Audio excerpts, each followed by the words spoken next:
In the previous song, 3 engineers created the integrated circuit. Many components born together on the same piece of silicon. But what do these components do when they work together? How do transistors switching on and off make computing possible? It all begins with the simplest and most powerful discovery in computing. One transistor can control another. First came the relays and the glowing valves, but it was in silicon that logic found its home. It was just a tiny little switch that turned on and off on its own. But when 2 of them were joined together, one came to control the other. Imagine an ordinary light switch. On, the light comes on, off, the light goes out. That's exactly how a transistor works. But with 2 transistors connected in a specific way, you create something different. When the first transistor is on, current flows through the second, and the second turns off. When the first turns off, the second turns on. One inverts the other, always, no exception, no hesitation. This circuit has a name, inverter, or not gate. The gate that says no. A yes goes in and out comes a no goes in and a yes will appear. 2 transistors in a curious dance with no middle ground and no ending here. It seems so little, but it's the start of it all. The first spark of logic to appear. Why does this matter? Because a single transistor only responds to the signal it receives. It doesn't choose its own path. But when one transistor controls another, the output of one becomes the input of the other. You have something new, you have an automatic rule, a rule that applies itself. And George Boole showed in 1854 that yes and no, true and false, on and off, form a complete mathematical system. With this system, you can express any logical process, any calculation, any decision. And the inverter is the most basic part of that system. Every limpet ever found, someone searched for another way. Every unanswered problem gave birth to a new idea. The story of learning is the story of never stopping. 2 transistors, 2 opposite ways. One opens as the other closes. The current always takes the opposite path from what arrived at the start, and so it goes. And from that inversion, simple and small, everything inside of me arose. The inverter seems useless. It only inverts, always the opposite. But it is the proof of the most important concept in computing. Transistors can apply rules to other transistors. No human hand required. No technician switching things on and off. The output of one transistor controls the input of another. Automatically, electrically, billions of times per second. And when you combine inverters with other gates, gates that say yes when 2 signals arrive together, gates that say yes when at least one signal arrives, you build any calculation in the world. But that is the next part of the story.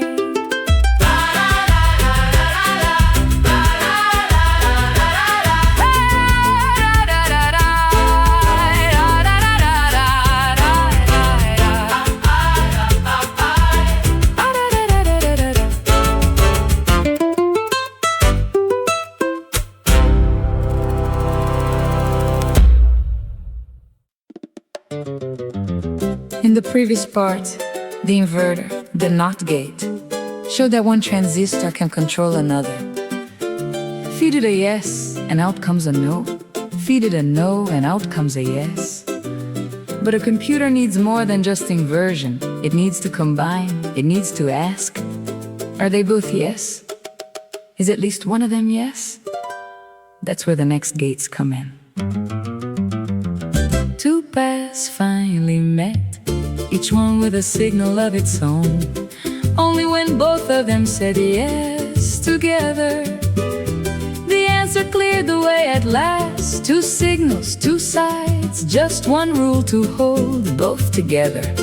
Open just one, no. This circuit is called the AND gate. It works like two faucets in series. Both need to be open for the water to reach you. One closed, then nothing gets through.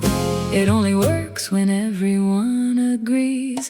But there's another gate with another rule that turns on when any signal says yes at all. A signal coming in from the left side, or another one coming from anywhere far and wide. Just one is enough to open the passage door for the answer to appear right through that door. This circuit is called the OR gate. It works like two faucets in parallel. Just one needs to be open for the water to reach you. It gives permission. A single yes is already enough. At every limit we have found, someone sought a way around. At every question with no reply, a new idea would multiply. The history of learning is the story of never standing by.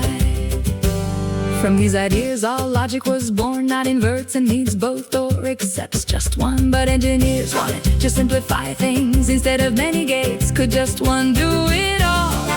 A single gate that does the work of all. That question would change everything for everyone.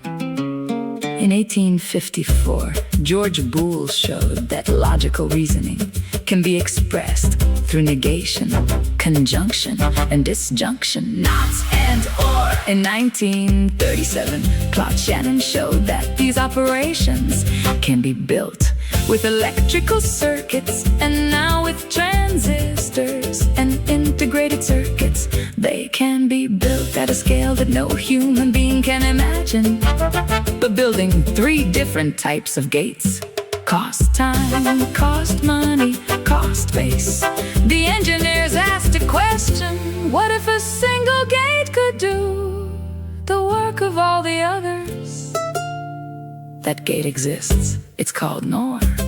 And a few years later, thousands of them would work together in the computer that took man to the moon.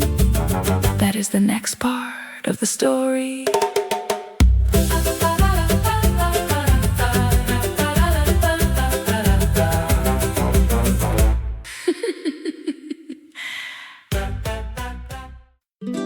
In the previous part, we learned three gates, non-inverts, and needs both to be yes, or accepts at least one yes.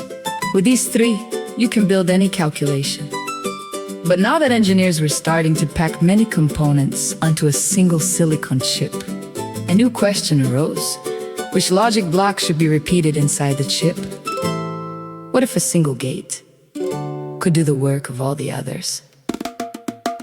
There is a gate, unlike all the rest, that all by itself does the work of three. From it, all the others can be built, depending on how you connect it, you see. It's called NOR and seems like magic, but it's only logic doing its work. The NOR gate comes from not OR. It's an OR gate followed by an inversion. The OR gate said yes when at least one signal was yes. NOR does the opposite. It only says yes when none of the inputs are yes. When everything is silent, if any signal appears, NOR falls silent. It's like a guard who only relaxes when everything is quiet. Connect both inputs to the same signal, and NOR becomes an inverter in your hand. Connect another NOR to invert its output, and an OR is born simple and grand. Invert the inputs and feed them to NOR, and AND appears from that command. Here's the magic that isn't magic. With a single NOR you build the inverter. Just connect both inputs to the same signal. With another NOR connected to the output, you build OR. And by combining NORs in another way, you build AND. The three fundamental operations, all made with a single type of gate. And if you have the three fundamental operations, you have everything.